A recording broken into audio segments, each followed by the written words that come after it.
So this is for my intramuscular injection. The first thing I would do is I would verify the provider orders against the MAR, and I would verify them both against the medication, which is morphine. The doctor ordered for 6 milligrams.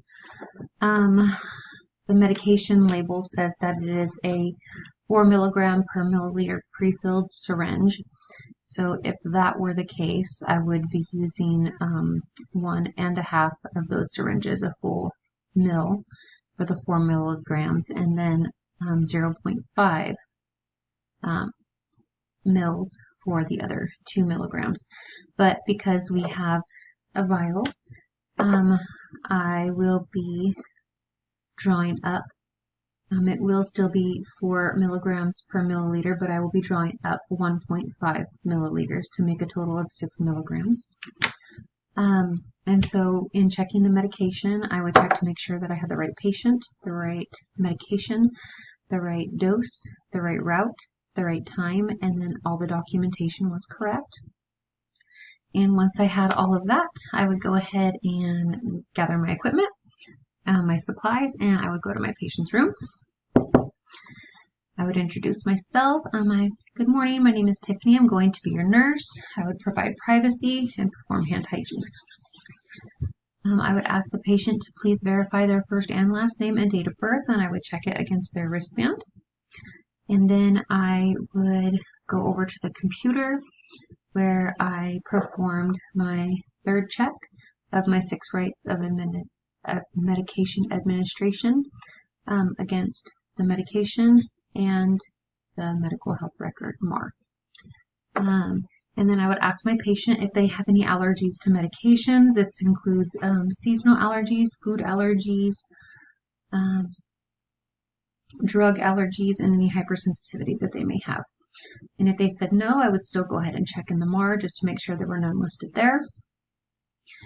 And then I would let them know that I'm here to administer your morphine, which is a opioid pain medication that is used for moderate to severe pain, since they last rated their pain as an 8 on a scale of 0 to 10. And I would let them know that this medication works by blocking the afferent pain receptors that go back up to the central nervous system. It blocks the pain receptors. And I would let them know that some common side effects of this medication are it could make them drowsy, dizzy, and it can definitely cause some constipation because it is an opioid, and it slows down, the central nervous system, and it slows down the peristalsis in their GI.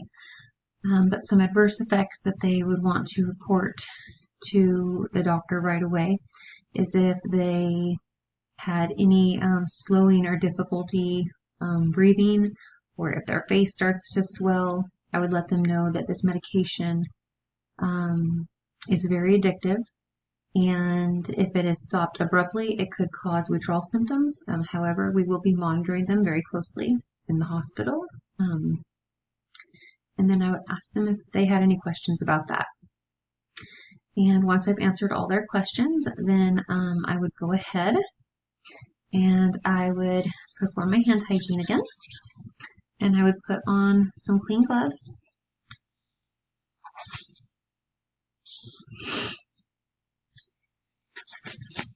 I would let them know that I would like to use their ventrogluteal muscle, and so let's see if I can show this here.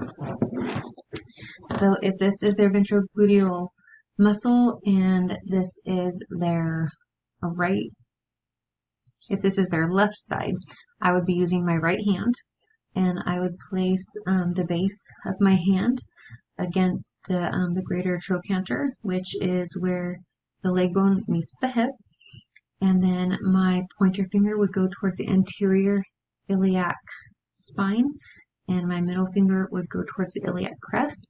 And then that middle area right here is where my safe zone would be. I'd want to administer the shot right in the middle of that V. And so then I would go ahead And I would ask them if they have been getting all of their injection sites here first off. And I would inspect just, to look at skin color and make sure there's no scar tissue. And if they had been getting their injections here frequently, then I would go ahead and rotate to a different site. But if they have not, then I would go ahead and inspect, and I would palpate to feel for muscle integrity, like if the muscle feels like wobbly and weak, like I want it to feel pliable but solid. So I've asked them if they had any tenderness, and if they didn't, then I would go ahead and I would get my antiseptic wipe, and I would start in the middle, and I would go in a circle up to 2 inches, and I would let that dry. And then I would go ahead and I would fill up my syringe here. So the first thing I would want to do, and I'm using a 3 milliliter syringe with a 25 gauge 1 inch needle. So I would go ahead and remove that cap. I would pull my plunger back to 1.5 mils here. And then I would get my medication, and I would get my antiseptic wipe, a new one, and I would go ahead and I would clean off the top of that vial there. Okay. And then I would enter the needle in, making sure not to come into contact with any of the medication. And I would inject the air. And then I would go ahead and turn my syringe over. And I would pull down so the base of my plunger is at 1.5 mils. This one is marked as 1.5. And I want to make sure that the base of my plunger is at the 1.5 mil line, not the little point. Okay. So then I would go ahead, make sure that we get all those bubbles out of there. Don't want to put air bubbles in there. Okay. And so then I'll go ahead and show you.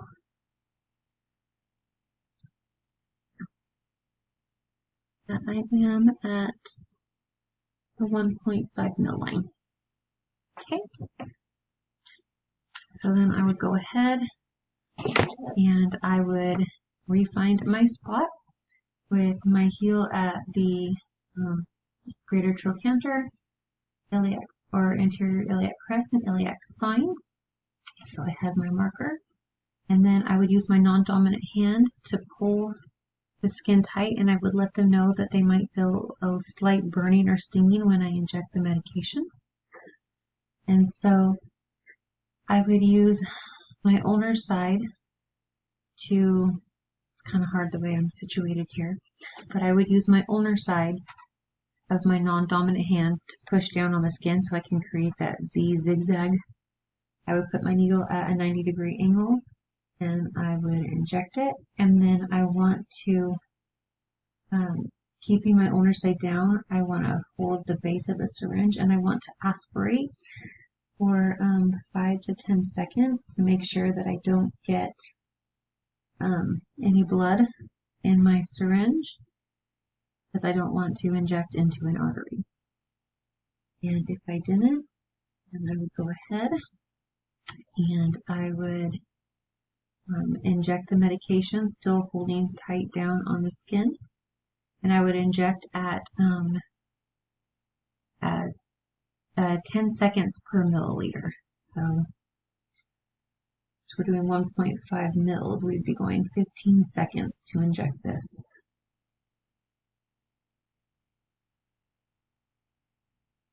I would have a watch on, watching clock there.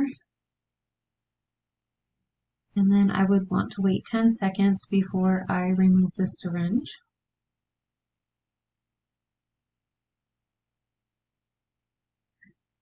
And then I would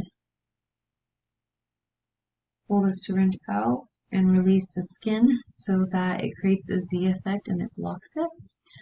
And then I would not recap my needle. I would place a gauze pad over this without pushing down, forming any friction. This would go in the sharps container along with the lid. So I would just hold this for a few seconds.